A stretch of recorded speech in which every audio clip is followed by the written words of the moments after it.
Some people don't post online. Not their meals, not their milestones, not even their happiest days. And in a culture built on constant sharing, that choice looks strange. Most people assume they're insecure, or antisocial, or hiding something.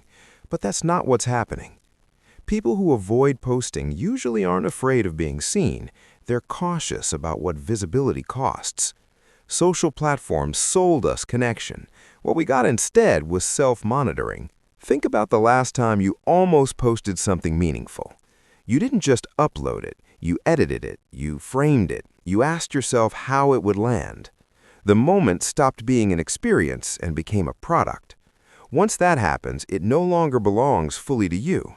Psychologists talk about something called psychological ownership, the sense that an experience is yours alone. Private moments feel deeper because they aren't open to interpretation, judgment, or applause. When you make something public, that ownership weakens. Your joy becomes feedback, your pain becomes content. People who stop posting usually learn this the hard way. They used to share, they played the game. Then they noticed how draining it was to constantly curate a version of themselves, how often they were thinking about documenting life instead of actually living it. Because social media isn't neutral. Every post is a performance, every caption is a script, and every like releases dopamine, the same chemical tied to habit and addiction. Over time, your brain starts linking validation with worth. You don't just enjoy experiences anymore, you evaluate them based on how shareable they are. People who resist posting break that loop. Their sense of value comes from inside, not from reactions on a screen. Psychologists call this an internal locus of control. They don't need proof that a moment mattered. Feeling it is enough. But stepping away isn't always peaceful. There's a quiet pressure that comes with being online, the sense that you're being observed even when you're not posting. For some people, that background stress becomes exhausting, so they pull back, not because they want less connection, but because digital visibility demands too much of it. Here's the irony. When you stop posting, you learn who actually cares, who checks in without needing an update, which relationships were real, and which ones existed only through the feed. People who don't post tend to protect unrecorded moments, conversations that aren't shared, joy that isn't announced.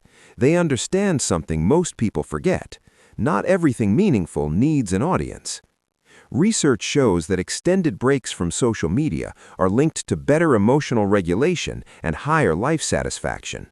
When your identity isn't constantly reflected back at you through comments and likes, it stabilizes. You stop editing yourself for consumption. You start living in full resolution. This doesn't mean rejecting technology or other people. It means choosing depth over display. Some experiences lose their power the moment they're exposed to algorithms and opinions. There's something quietly powerful about opting out in a loud world. While everyone else is performing, these people are listening, thinking, being. They're not invisible, they're intentional. Privacy isn't isolation, silence isn't emptiness, and being unseen doesn't make you irrelevant. Sometimes the most real way to exist is without proof.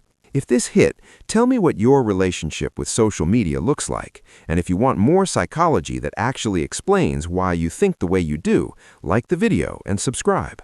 I'll see you next time.